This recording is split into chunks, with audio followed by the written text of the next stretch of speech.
Hi everyone, it's Rachel from Sage.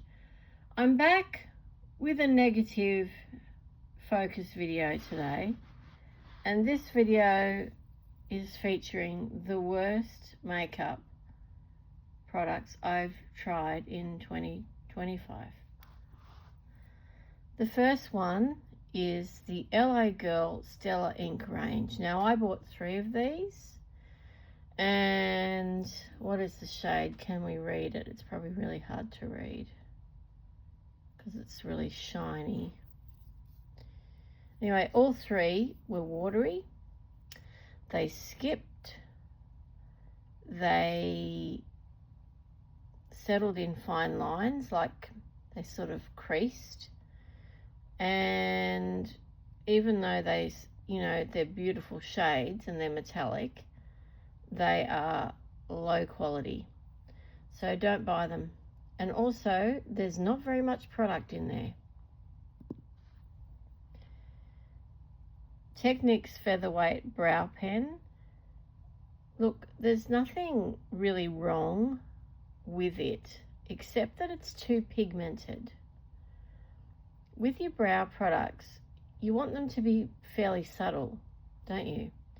This one was nothing like that. It was extremely full-on pigment, and if you made a mistake with it, you had to start again. You couldn't build it up because it was there and it wasn't coming off easily. The Catrice Slim-Matic Ultra Precise Brow Pencil, the waterproof one, I really did not like this. It wasn't the shade, it was the formula. It broke up. It was dry. I could not get it to apply. It was like it was off. And this is only like a brand new to Australia product, Catrice. Very slim tip, which I normally love, but absolutely terrible formula. I was very shocked. Possibly the driest eye pencil I have ever used. The Dorliac Kajal pencil in this green color here, 08. And I bought it for the color, okay? It's gorgeous green.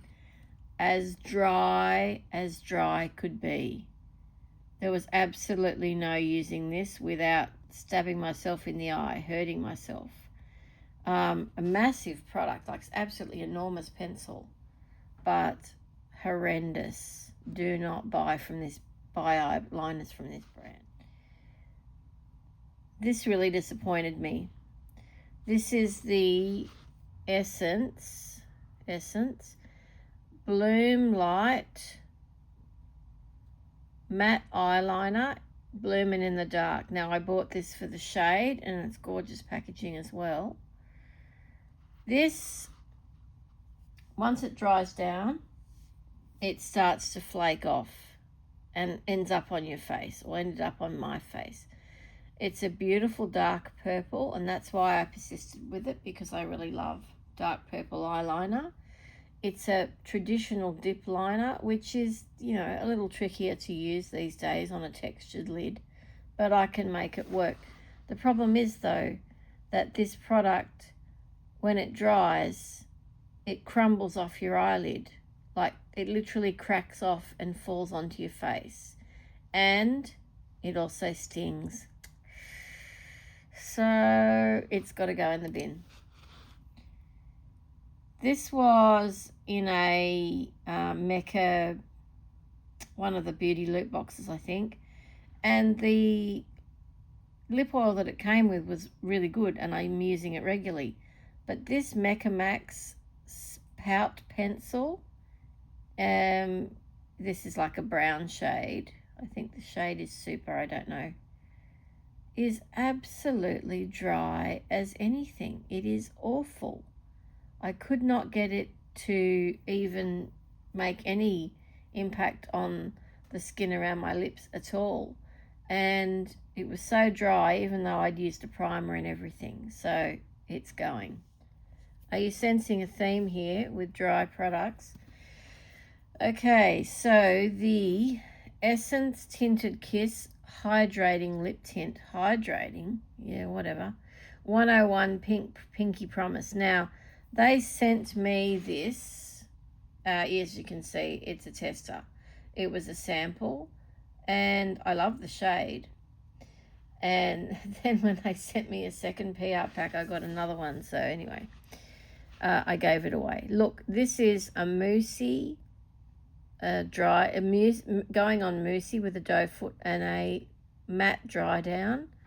And it reminded me of an old-fashioned liquid lip formula, and it just was so drying that my lips looked worse for wearing it than they did before I put it on.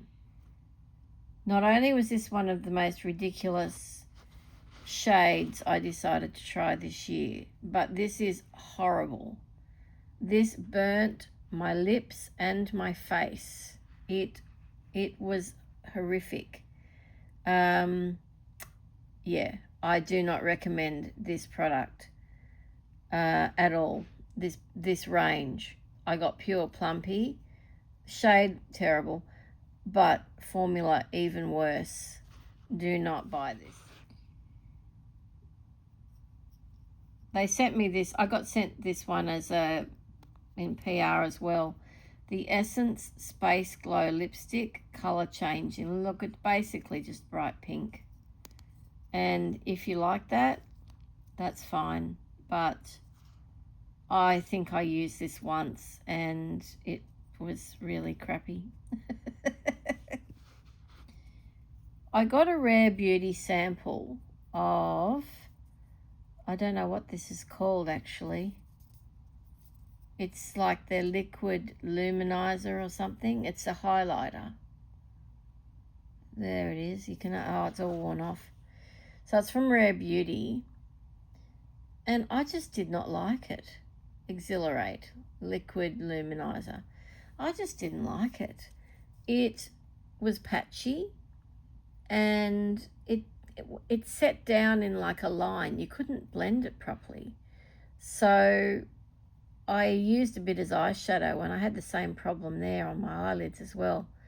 So it certainly didn't encourage me to buy it. I used a fair bit, but then I was like, I don't even know I'm bothering with this thing. I don't like it. The worst nail polish I think I've ever used. And I've used some really cheap nail polishes. This Sally Hansen, a brand that I usually trust, Miracle Gel Neon. Neon? It was supposed to glow in the dark. I followed the instructions. It did not do anything at all. And when it went on, it was streaky. It was lumpy. It lumpy in bits and then ran down the side of my nails. Like there was lumpy bits in it and then watery bits in it, even though I'd shaken it up pretty thoroughly. But it's such a shame because I was expecting it to glow when I turned the lights off and it didn't do that. This is a priming mist from Revolution. Oh, I haven't used anything from them for years and now I know why. I'm reminded as to why once I put this on my face. My face burned. It burned.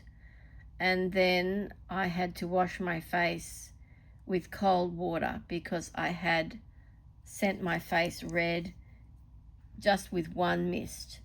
Do not use this stuff. It is terrible. The Essence Baby Got Bronze Liquid Bronzer. The one I have in the not so cool shade, this is the really cool shade one, which is called Sweet Shadow. I think the other one's called Sun Shadow.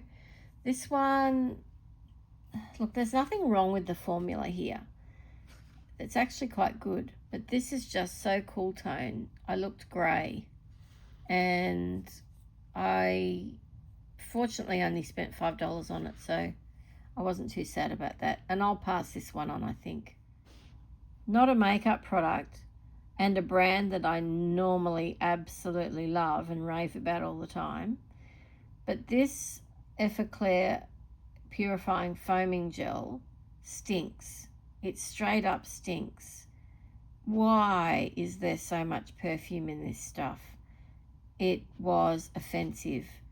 And I'm sure, it cleaned just fine, if I remember. But the only thing I can really remember about it is how strongly fragranced it was. And that just put me off. So I love a lot of their other products, but I would definitely not purchase this. So there you have it. The baddies of 2025. There's not that many. I think makeup generally has gotten better. Formulas are better. People are more knowledgeable about it, so they know, what sorts of things they're looking for. But these did not cut it for me, and I would discourage you from wasting your money on them. Thank you very much for watching. I'll talk to you again soon.